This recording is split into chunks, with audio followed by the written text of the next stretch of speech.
सोना कोई आम धात नहीं है। ये वो अनमोल खजाना है जिसे जमीन ने करोड़ों साल तक अपने सीने में छिपा कर रखा। सोना ना तो इंसान ने बनाया है और ना ही ये किसी फैक्ट्री में पैदा होता है। उसकी पैदाइश जमीन के अंदर शदीद गर्मी, दबाव और वक्त के तवील सफर के नतीजे में होती है। ये कहानी इंसानी तहजीब से भी ज्यादा कदीम है।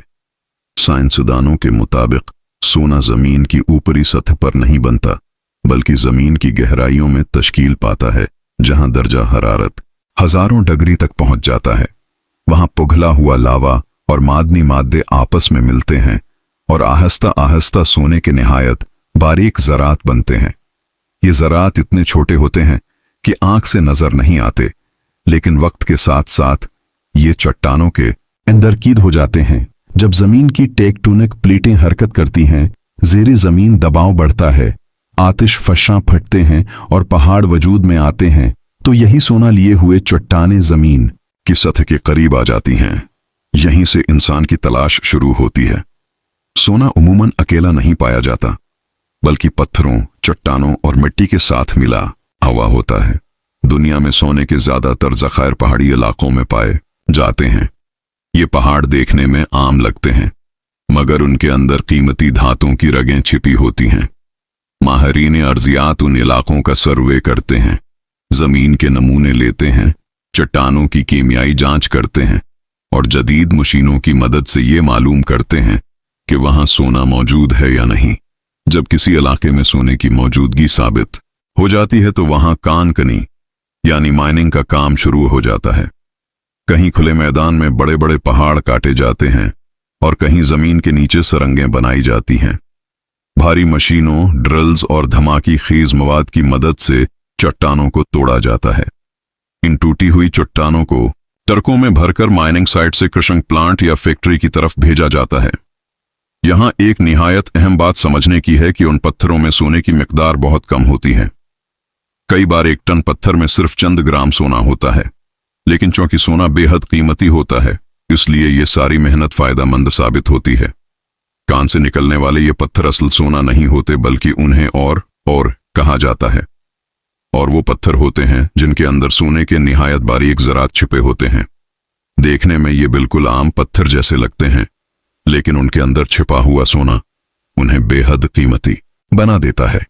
अब यही और फैक्ट्री की तरफ जाता है, जहां इंसान की बनाई हुई मशीनें और साइंस मिलकर जमीन के उस छपे हुए खजाने को बाहर निकालने का अमल शुरू करती हैं।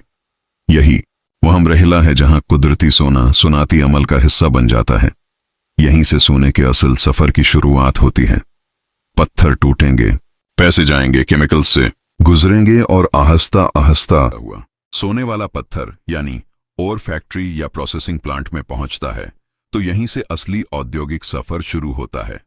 इस स्टेज पर पत्थर अब भी साधारण दिखता है, उसमें कहीं भी चमकता हुआ सोना नजर नहीं आता, लेकिन मशीनें और साइंस जानती हैं कि इस कठोर चट्टान के अंदर कीमती धातु छुपी हुई है।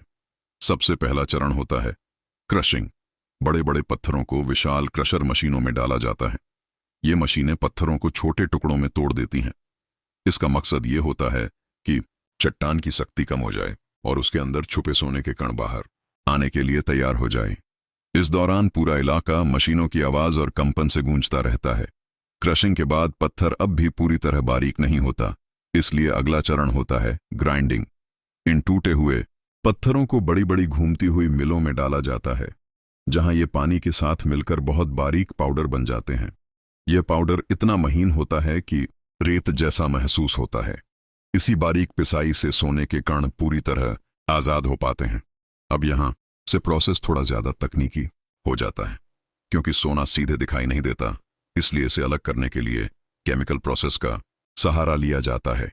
सबसे आम और मशहूर तरीका है साइनाइड प्रोसेस। इसमें पिसे हुए पत्थर को एक बड़े टैंक में डाला जाता है और इसमें साइनाइड घोल मिलाया जाता है। ये घोल सोने के कणों के साथ प्रतिक्रिया करता है और उन्हें घोल में घुला देता है। यह प्रक्रिया पूरी तरह नियंत्रित माहौल में की जाती है, क्योंकि साइनाइड एक खतरनाक केमिकल होता है। फैक्ट्री में काम करने वाले कर्मचारी खास सुरक्षा लिबास पहनते हैं और हर स्टेज पर कड़ी निगरानी रखी जाती है। आधुनिक प्लांट्स में पर्यावरण और मानव सुरक्षा का पूरा ध्यान रखा जाता है। जब सोना साइनाइड घोल में घुल जाता है, तब अगला चरण शुरू होता है, सेपरेशन का। इस स्टेज पर घोल में मौजूद सोने को बाकी बेकार सामग्री से अलग किया जाता है।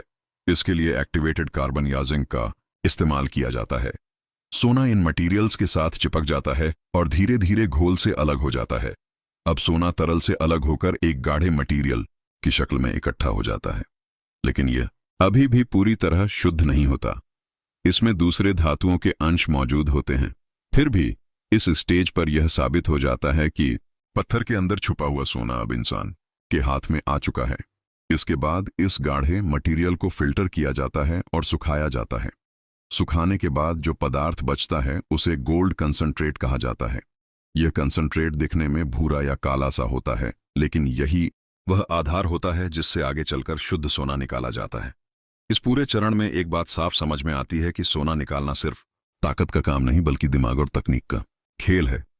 यहां हर ग्राम सोने के पीछे मशीनें, केमिस्ट्री, गणनाएं और इंसानी मेहनत छुपी होती है।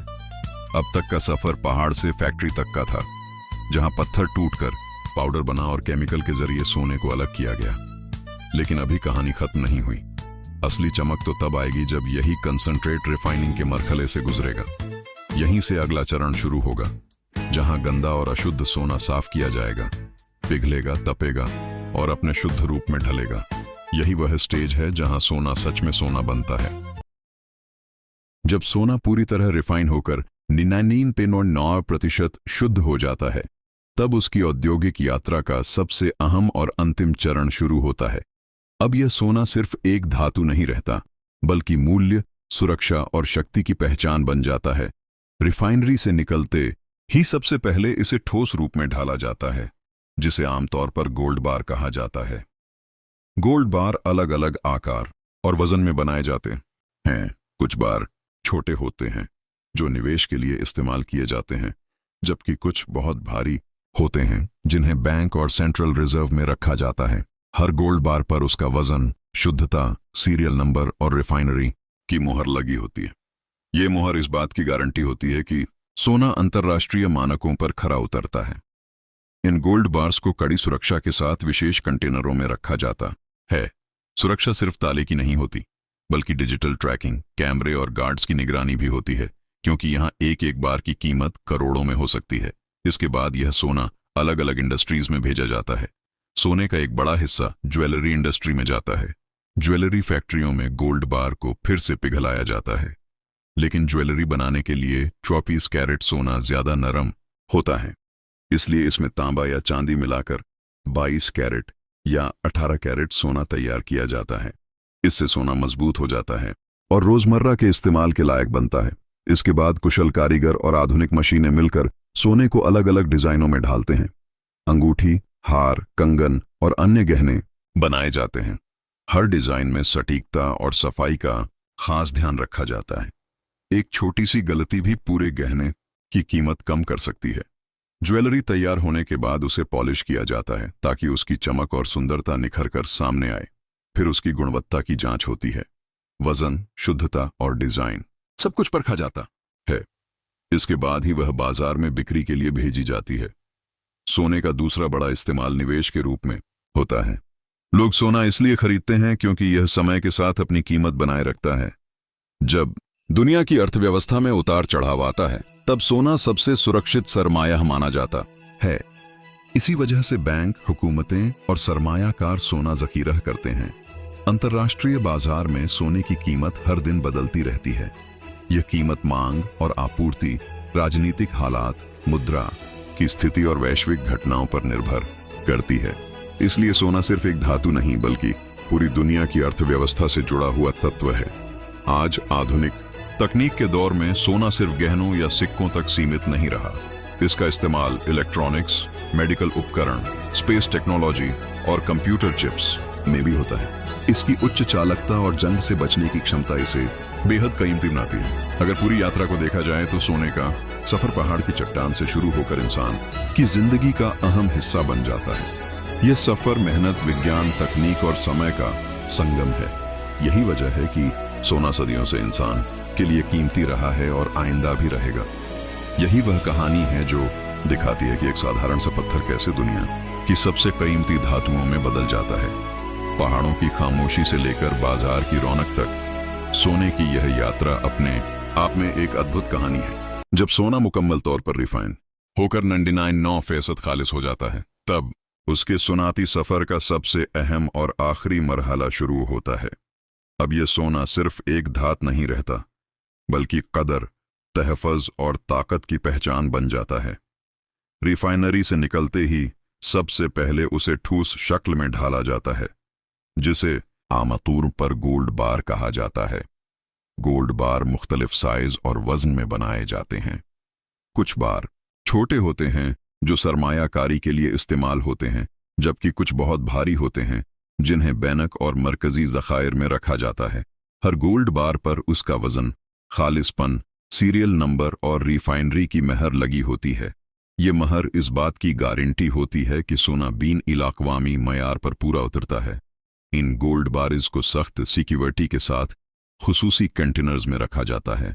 सिक्योरिटी सिर्फ ताले की नहीं होती, बल्कि डिजिटल ट्रैकिंग, कैमरे और गार्ड्स की निगरानी भी होती है, क्योंकि यहाँ एक एक बार की कीमत करोड़ों में हो सकती है। उसके बाद ये सोना मुख्तलिफ सुनातों में भेजा जाता है। सोने का एक बड़ा हिस्सा ज्वेलरी की सुनात में जाता है। ज्वेलरी फैक्ट्रियों में गोल्ड बार को फिर से पिघलाया जाता है, लेकिन ज्वेलरी बनाने के लिए 24 कीरात सोना ज्यादा नरम होता है, इसलिए उसमें तांबा या चांदी मिलाकर 22 कीरात या 18 कीरात सोना तैयार किया जाता है। इससे सोना मजबूत हो जाता है और रोजमर्रा के इस्तेमाल के लायक बनता है। उसके बाद माहिर कारीगर और जदीद मशीनें मिलकर सोने को मुख्तलिफ डिजाइनों में ढालते हैं। अंगूठी, हार, कंगन और दीगर ज़ीवरात बनाए जाते हैं। हर डिजाइन में दरस्तगी और सफाई का खास ध्यान रखा जाता है। एक छोटी सी गलती भी पूरे ज़ीवर की कीमत कम कर सकती है। ज्वेलरी तैयार होने के बाद उसे पॉलिश किया जाता है ताकि उसकी चमक और खूबसूरती निखर कर सामने आए। फिर उसके मियार की जांच होती है। वजन, खालिसपन और डिजाइन सब कुछ परखा जाता है। उसके बाद ही वो बाजार में फरोख्त के लिए भेजी जाती है। सोने का दूसरा बड़ा इस्तेमाल सरमायाकारी के तौर पर होता है। लोग सोना इसलिए खरीदते हैं क्योंकि ये वक्त के साथ अपनी कीमत बरकरार रखता है।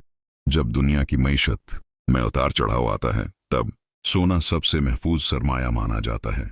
इसी वजह से बैंक, हुकूमतें और सरमायाकार सोना जखीरा करते हैं। बीनुल अक़वामी बाजार में सोने की कीमत हर दिन बदलती रहती है। ये कीमत तलब और रसद, सियासी हालात, करेंसी की सूरत हाल और आलमी वाक़ियात पर मुनहसर होती है। इसलिए सोना सिर्फ एक धात नहीं, बल्कि पूरी दुनिया की मईशत से जुड़ा हुआ उनसुर है। आज जदीद टेक्नोलॉजी के दौर में सोना सिर्फ ज़ीवरात या सिक्कों तक महदूद नहीं रहा। उसका इस्तेमाल इलेक्ट्रॉनिक्स, तबी आलात, खलाई टेक्नोलॉजी और कंप्यूटर चिप्स में भी होता है। उसकी ऐली चालकता और जंग से बचने की सलाहियत उसे बेहद कीमती बनाती है। अगर पूरे सफर को देखा जाए तो सोने का सफर पहाड़ की चट्टान से शुरू होकर इंसान की जिंदगी का अहम हिस्सा बन जाता है। यह सफर मेहनत, साइंस, टेक्नोलॉजी और वक्त का संगम है। यही वजह है कि सोना सदियों से इंसान के लिए कीमती रहा है और आइंदा भी रहेगा। यही वो कहानी है जो दिखाती है कि एक आम सा पत्थर कैसे दुनिया की सबसे कीमती धातों में बदल जाता है। पहाड़ों की खामोशी से लेकर बाजार की रौनक तक सोने का यह सफर अपने आप में एक अद्भुत कहानी है।